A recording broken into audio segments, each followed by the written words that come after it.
You stop texting, you stop explaining, you stop chasing, and suddenly, everything changes.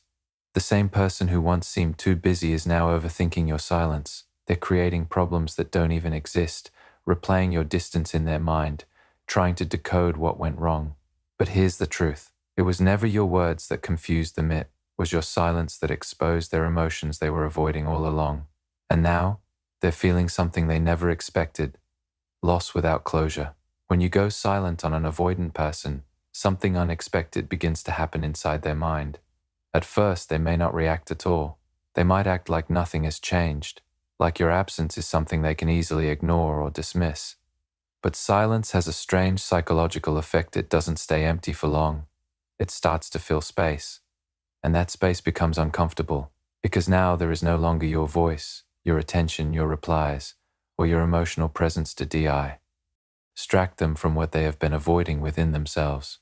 Avoidant individuals are often used to emotional distance, but there is a difference between choosing distance and being left in it. When they are the ones in control, distance feels safe. It feels like protection. It gives them the ability to regulate how close someone gets, how much they have to feel, and when they can step back. But when you remove yourself completely or emotionally withdraw without begging, arguing, or chasing, the dynamic changes. Suddenly, they are no longer controlling the emotional environment, and that shift is where silence becomes powerful. Your silence becomes a mirror, and mirrors are uncomfortable for people who are not used to looking too deeply at themselves. While you were still present, texting, explaining, trying, reaching out, there was always something external to focus on. They could respond when they wanted, ignore when they felt overwhelmed, and return when it suited them. But when why? Or stop engaging, there is nothing left to react to. And in that stillness, their mind is forced to turn inward. At first, they may try to rationalize it. They're busy. They're upset. They'll come back. But as time passes and your silence remains consistent, those simple explanations start to weaken. The emotional brain does not like unanswered gaps. It dislikes uncertainty. So it begins to search for meaning, even if that meaning is not accurate. And this is where internal reflection begins, not always consciously, but emotionally and instinctively. The mirror effect happens because your absence reflects back what they usually avoid: emotional responsibility, fear of loss, and unresolved attachment needs. When you were present, those feelings were easier to suppress. But now, without your presence filling the space, those suppressed emotions begin to surface in subtle ways. They might not label it as missing you at first. Instead, it can show up as irritation, restlessness, distraction, action, or a strange sense that something is off, but they can't fully explain it. What makes silence so powerful is that it removes the ability to regulate the relationship through avoidance. They can't push you away in the same way if you are already distant. They can't pull you closer if you are no longer chasing. So they are left in a state where their usual emotional strategies stop working. And when someone's coping mechanisms stop working, awareness begins to slowly enter the system. But this awareness is not always comfortable or clear. It often comes in fragments: a memory of your patience, a moment they dismissed your effort, a realization that you are no longer reacting to them the way you used to. Each fragment acts like a small reflection in the mirror, showing them parts of the dynamic they didn't fully acknowledge before.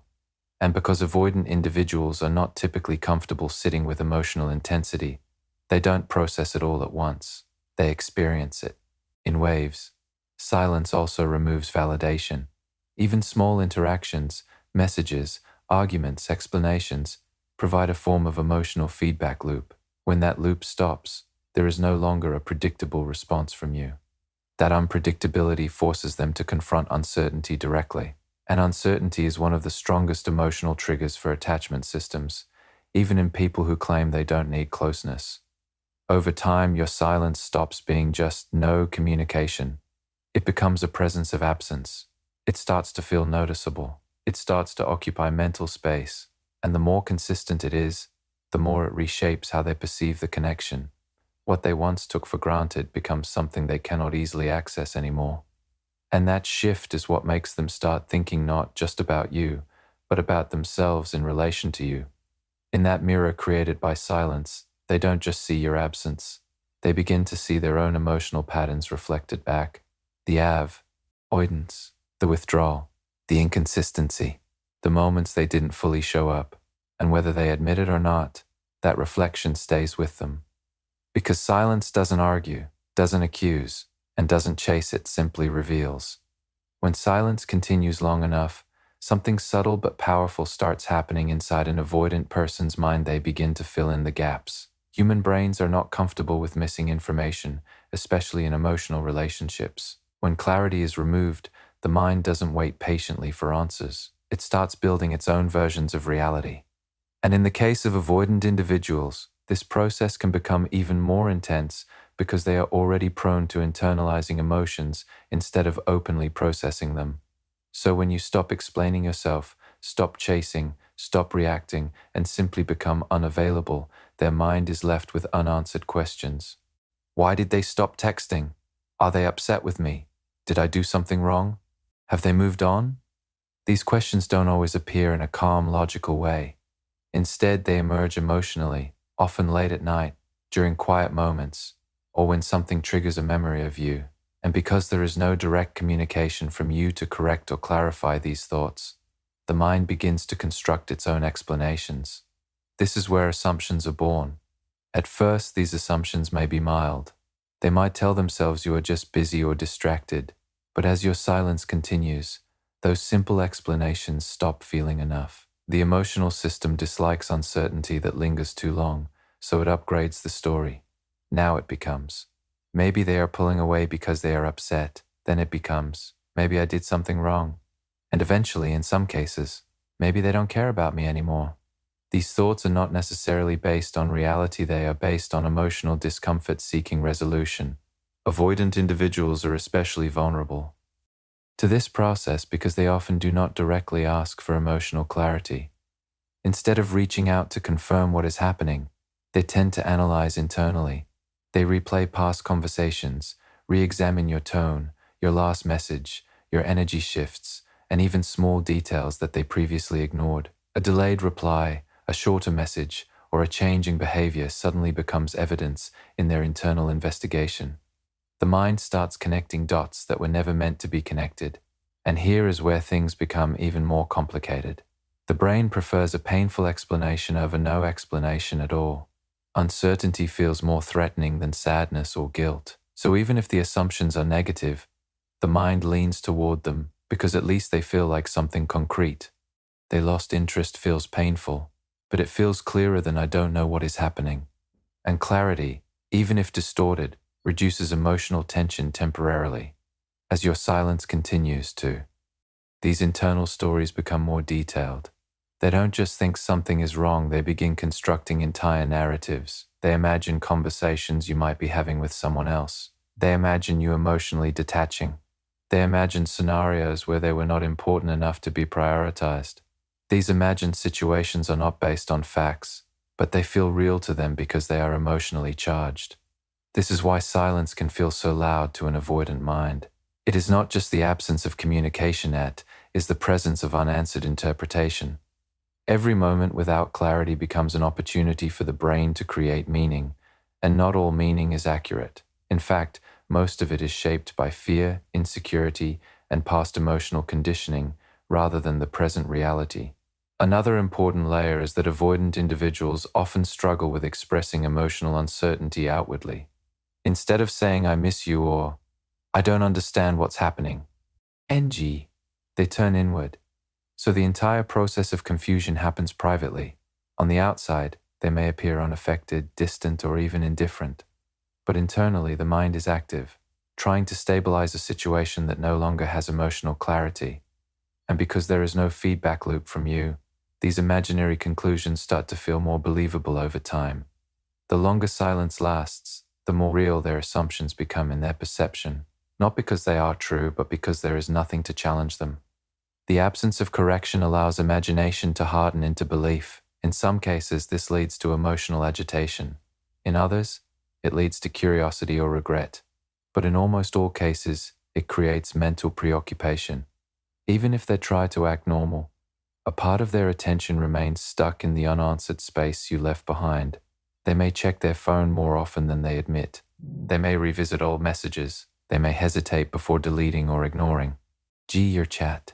All of this happens while their conscious mind insists they are fine. Ultimately, your silence doesn't just create distance, it creates a vacuum.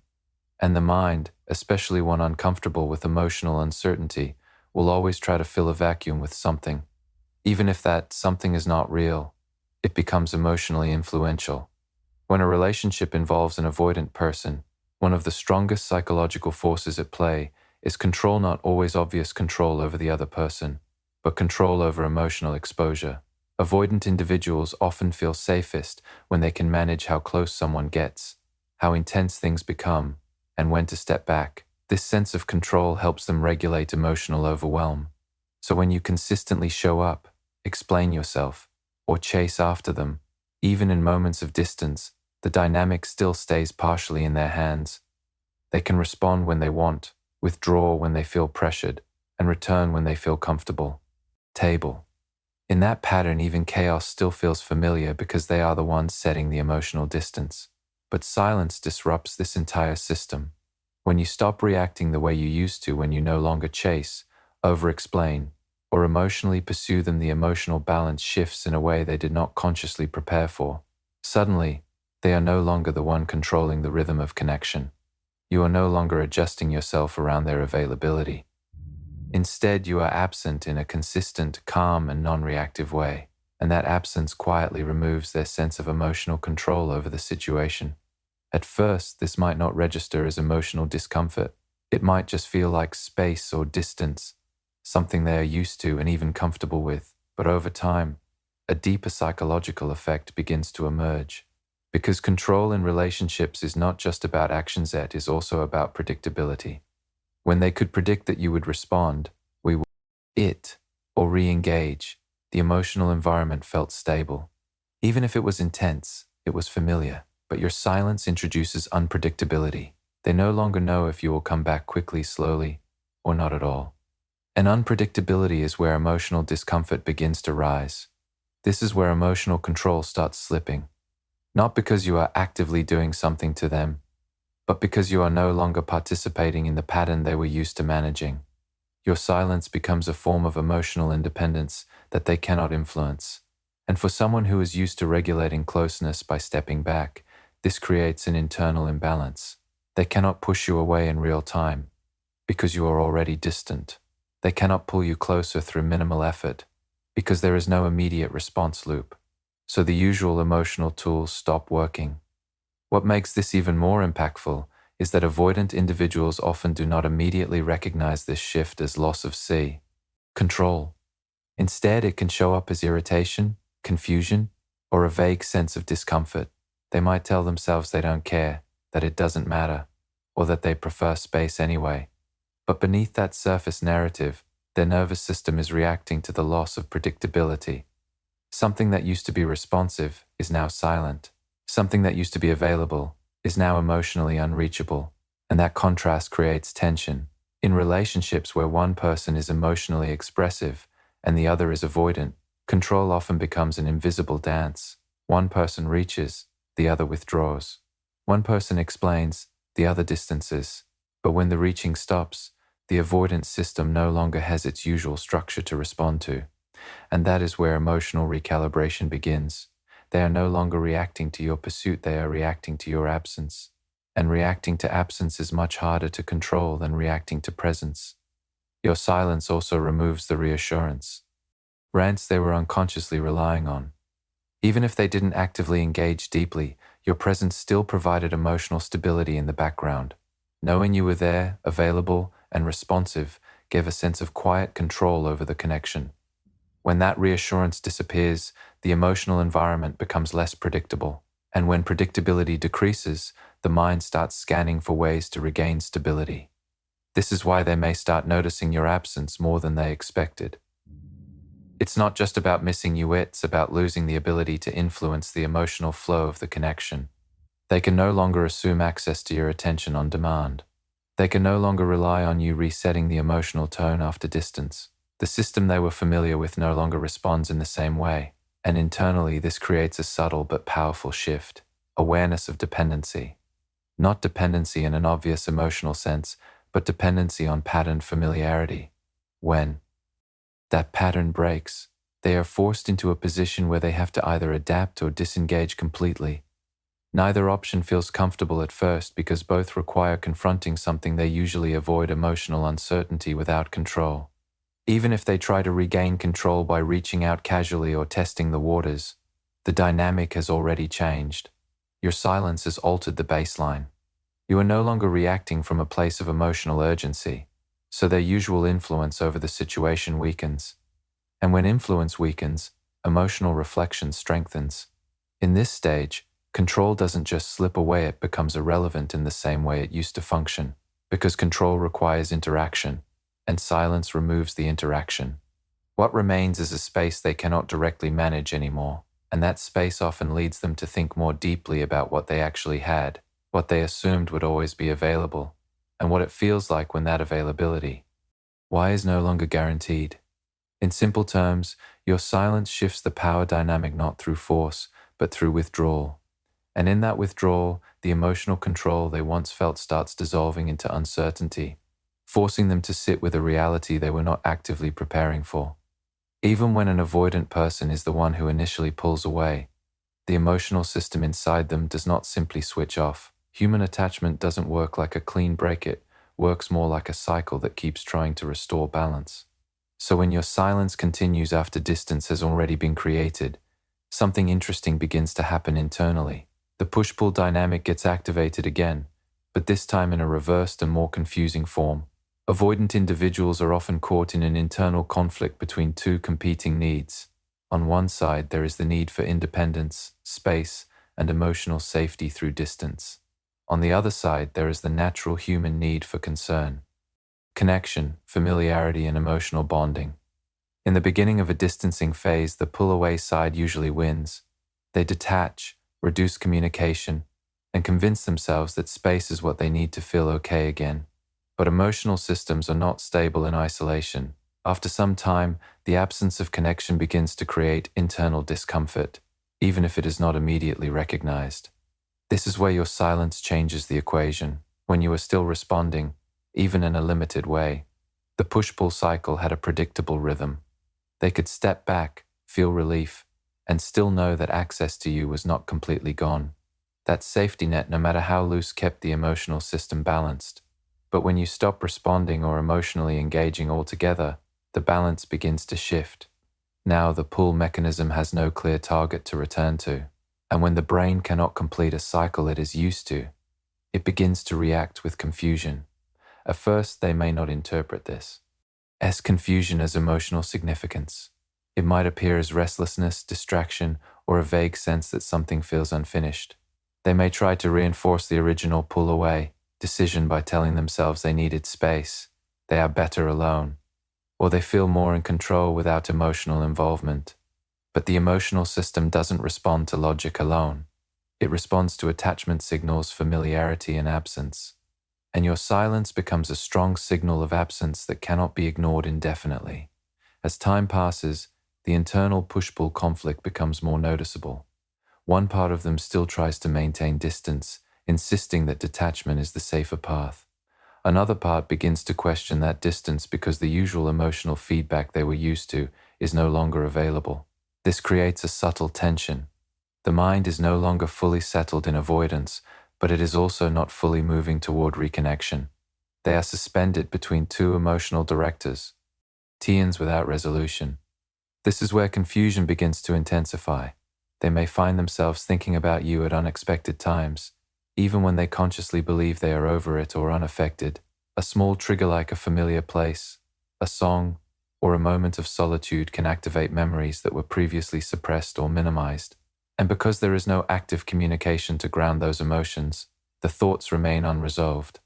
They appear, linger, and then fade without closure, only to return again later in a different form.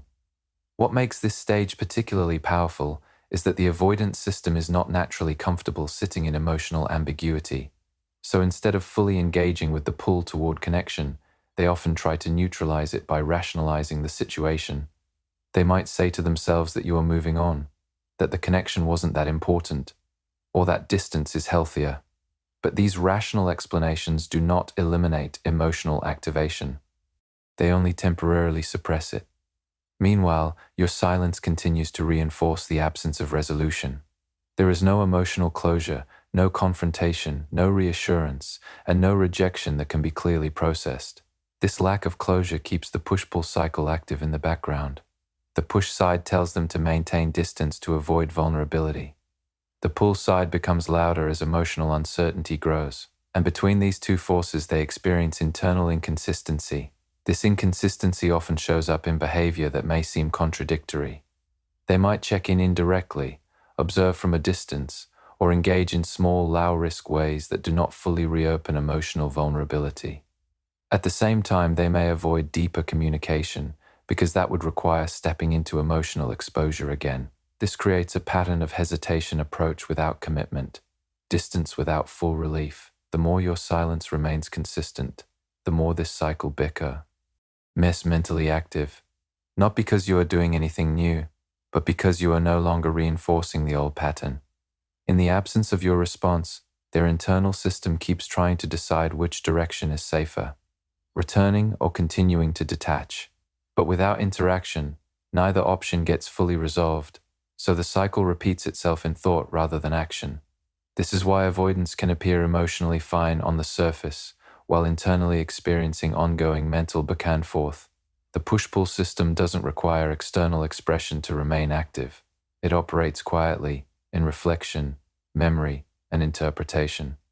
And silence amplifies that internal space because it removes the external anchors that used to stabilize emotional direction.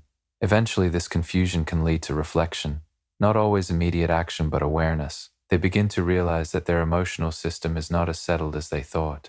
The distance they created does not feel fully satisfying, and the connection they stepped away from does not feel completely gone either. They are left in a middle space where both attachment and avoidance are active at the same time. And that is the core of the push-pull confusion your silence activates. It removes certainty from both directions. It no longer allows them to fully escape, but it also does not offer immediate return. Instead, it forces them into a psychological space where both desires exist simultaneously, unresolved and unbalanced, quietly shaping how they think about you even when they are not actively engaging. When you stop chasing an avoidant person and instead become emotionally unavailable in a calm, consistent way, something very important begins to happen in their perception of you. You stop being associated with pressure, conflict, or emotional demands, and slowly start becoming associated with memory, distance, and reflection.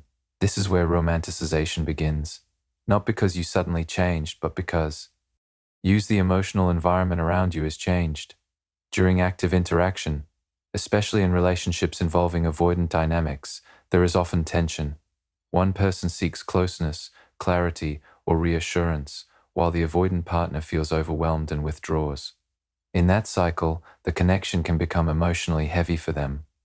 Even if there is love, care, or attraction, it gets mixed with pressure. The nervous system starts associating the person who reaches out with emotional demand, expectations, or intensity. Over time, this can reduce emotional clarity and create a distorted perception where the relationship feels more stressful than comforting.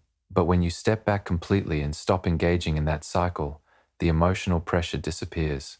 There are no longer repeated messages, emotional explanations, arguments, or attempts to fix or understand the situation. The absence of that pressure changes how their memory processes the relationship. The mind begins to parrot the emotional intensity from the person themselves.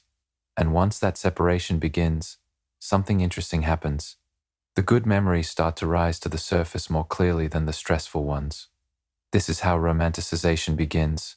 Without constant emotional interaction, the brain is no longer being pulled into real-time conflict or resolution.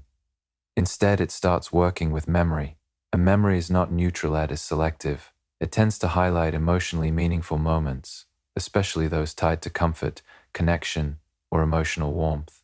So they may begin to remember the times when things felt easy, when your presence felt safe, when conversations were light, or when there was genuine connection without pressure.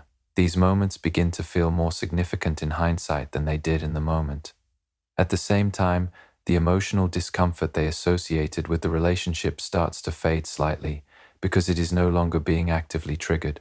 You are no longer are there asking questions, seeking answers, or expressing emotional needs. This creates a psychological contrast. The pressure is gone, but the memory of connection remains. And in that contrast, the mind naturally begins to idealize what is no longer actively challenging it. Avoidant individuals are particularly prone to this shift because distance gives them emotional space to regulate. When they are not overwhelmed by interaction, their nervous system calms down. And when the nervous system calms down, emotional memories are no longer filtered through stress. Instead, they are viewed through a softer, more nostalgic lens. The mind begins to reinterpret past experiences with less emotional resistance. This doesn't mean they suddenly forget the reasons they withdrew. It means those reasons no longer dominate the emotional narrative. Instead, they become part of a more balanced, and often more idealized, internal story. It wasn't that bad. We had good moments. Maybe I misunderstood things. These thoughts can begin to appear naturally as the emotional intensity of the past fades and the absence of current connection becomes more noticeable. Your silence plays a key role in this process because it removes immediate emotional interruption. There are no new conflicts being added to the memory bank.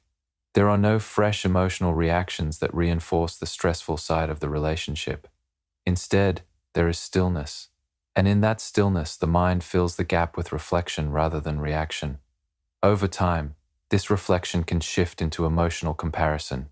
They may compare their current emotional state with how they felt when you were present. Even if the relationship had challenges, the absence of emotional warmth can make those past moments feel more meaningful in contrast. This is where nostalgia becomes powerful. It doesn't rely on logic, it relies on emotional contrast between then and now.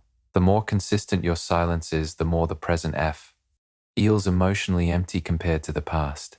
And in that contrast, your image in their mind can become softer, more idealized, and more emotionally significant. They begin to remember you not just as someone they had tension with, but also as someone who brought connection, attention, and emotional presence into their life. However, this romanticization is not always immediate action. It is internal processing. They may not reach out, they may not express it, but the emotional perception shifts quietly in the background. You become less associated with conflict and more associated with emotional value that is now missing. And what is missing often becomes more noticeable than what is present. This is why silence can be so powerful in avoidant dynamics. It removes the emotional noise that once distorted perception and replaces it with space. And in that space, memory becomes more selective, reflection becomes more active, and emotional meaning begins to reorganize itself. They are no longer reacting to you in real time, they are remembering you in emotional fragments, slowly reconstructing a version of the connection that feels lighter, softer, and more meaningful than it did during active tension. Silence has a strange dual nature in relationships with avoidant individuals. It doesn't just end things, and it doesn't automatically fix things either. Instead, it creates a turning point, a psychological crossroads where the entire emotional dynamic either evolves into deeper awareness or dissolves into final separation. This is why silence is often misunderstood. It is not just absence of communication. It is the moment where emotional patterns are forced to reveal their true direction. When you stop chasing, stop explaining, and stop emotionally pursuing an avoidant person, you remove yourself from the cycle that previously defined the relationship. That cycle may have included pursuit and withdrawal, closeness and distance, confusion and temporary reconnection. Even if it was unstable, it was still a pattern. And human psychology, especially attachment systems, become familiar with patterns, even unhealthy ones. Familiarity creates a kind of emotional structure that the mind relies on, even when it causes discomfort. But when silence becomes consistent, that structure begins to collapse. For some avoidant individuals, this collapse becomes an opportunity for reflection. When the emotional pressure is gone and no new conflict is being created, they are left alone with their internal processing. In that space, they may begin to notice things they previously avoided. How much attention you gave, how often you tried, how your presence supported the connection, and how their own distancing behaviors shaped the outcome. This awareness does not always happen immediately, but silence creates the conditions for it to eventually surface. In these cases, silence becomes a form of emotional clarity. Without constant interaction, there is no ongoing emotional noise. C. Influencing perception. They are no longer reacting to messages, tone, or pressure. Instead, they are left with memory and absence. And absence is powerful because it forces comparison. They begin to notice the difference between having you in their life and not having you there. And that comparison can slowly create emotional insight. However, for other avoidant individuals, silence leads to a different outcome.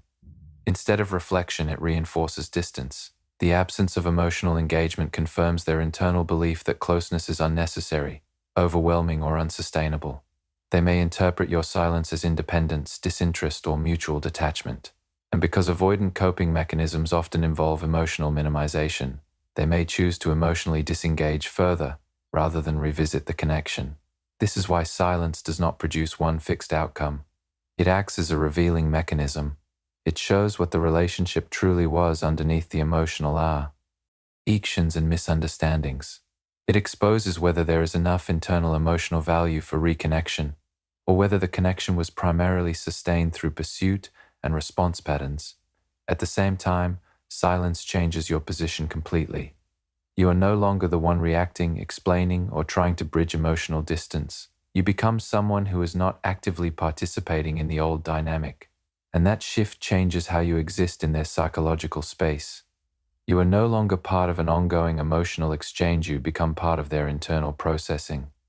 This is where the turning point becomes most significant, because once you are no longer actively engaging, they cannot relate to you in the same way as before. They cannot test the connection through small interactions.